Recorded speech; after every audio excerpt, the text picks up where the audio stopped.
VT Multiclick 120 Novice.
Okay, let's go. So, for this type of scenario, VT, of course, voltaic multiclick is a specific type of scenario, like closer to 1 volt 6 targets, not so small, but the big version. 120, of course, just a field of view angle and the novice variation for beginners. Out of the voltaic benchmarks Novice series. How do you play this scenario? So, this is like a big target static clicking scenario. And what mostly trains is your reaction to different target distances and sizes. So this really forces you to adapt your aiming style to different situations. So here we have a big target, a medium-sized flick with a slightly smaller target, a medium-sized flick with another small target, and then we have a few small targets next to each other. And your technique kind of varies depending on where the target is. So, and that way it's a little bit awkward to break down on what you're doing, and because it's also very individual. But let's start, for example, for big distances or small-sized targets, depending on where you are. So for such, if you want to go from here to here, or the other, or vice versa, the same distance, you want to use basically the same technique as you used in VT 1 volt 6 targets small resp novice, where you make a big flick with your arm and a small micro correction with your fingers. Then you confirm if you're on target. If yes, then you click and go to the next target, basically. Now, if you are in close range, close proximity, all the targets are very big, or kind of both, like maybe here. So these targets are kind of closer, so it's the same for me. Or these targets are further apart, but the targets are bigger, so it's the same for me. Or same here, they're kind of closer. So this, I would then use a technique called training, what I explained in the earlier video, which is basically skipping a few steps. So first thing you skip is the big arm motion. You just make basically only the micro correction, but you also do it very fast. And you also skip the confirmation step. So now basically with this pass, I would just click through all of them without clicking the single position. So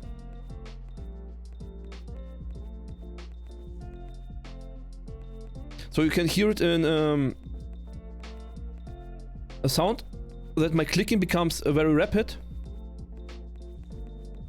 And this is basically what you want. You want to train your big flicks to calm down, and then you want to go faster for short bursts where the targets are clamped up. Then you go slower for bigger targets. Then you go again fast for clamped up, and then again slower for further apart targets. I think I messed up my talking, but I hope you know what I mean. And this change of speed is really what's focusing here. In the end, you want to have a high speed, so you kind of want to have as much training and fast clicking without confirmation as possible. For this reason, I would also recommend to always aim for the center mass and not for some edges, because you basically skip the auto micro correction step, and so you want to have your big flick in the target basically. But if you're a beginner, don't feel bad if you kind of need to flick and micro correct even for this ones. It's not bad. Just have some definition of how close the targets need to be together when you actually try to go for a double click. So even if you take all this as individual clicks, where you use this big flick, small macro correction, big flick, macro correction, big flick, macro correction technique, but then you have this situation, then you go bam bam, okay? It's kind of awkward with this breaks that I always miss the first target, but there are situations where they're close enough together where you can do it. And you really have to improve basically both things at the same time. And you also need to improve on when to use which technique, which of them both. So you have now this 3 levels of what you can improve, and for this scenario it really can help to watch your VOD reviews back to define which of those you should train most. Regardless of what type of training you are currently doing or which type of motion, always focus on going in one straight line. So don't start circling in, and don't start to make unclean motions. So kind of such things. They just like have very defined motions. They are better for your training in general.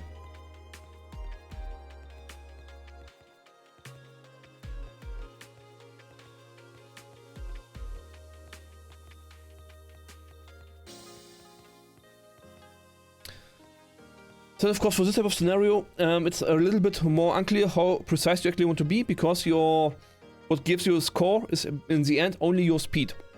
So you want to have a precision level where you get the most of your speed, and so the precision should be in general lower than for other static precision scenarios. But because the targets are bigger,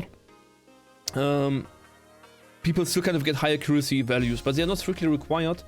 They are just because of the top 100 people, of course, are just very good at this type of scenario.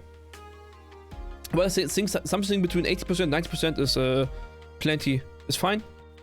Especially since this is a reload scenario where you don't get punished for missing shots.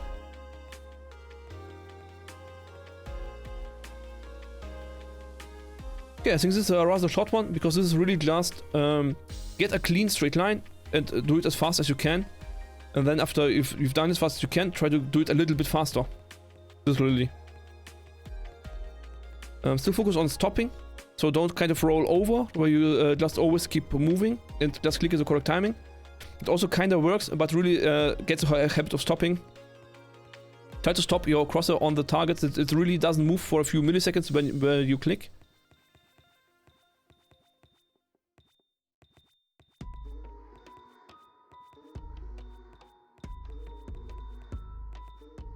So there are some situations where rolling over is kind of feasible. I would still suggest to not overuse it too much. Still try to stop. Develop your stopping power, your stopping muscles. They are very crucial for many aiming tasks. So I wouldn't roll over too much. Okay. So if you have any further questions, feel free to write it down in the comments or ask me live on stream. I'm streaming on Twitch. Yeah, thank you very much for watching. Hope you see you in the next one. Bye bye.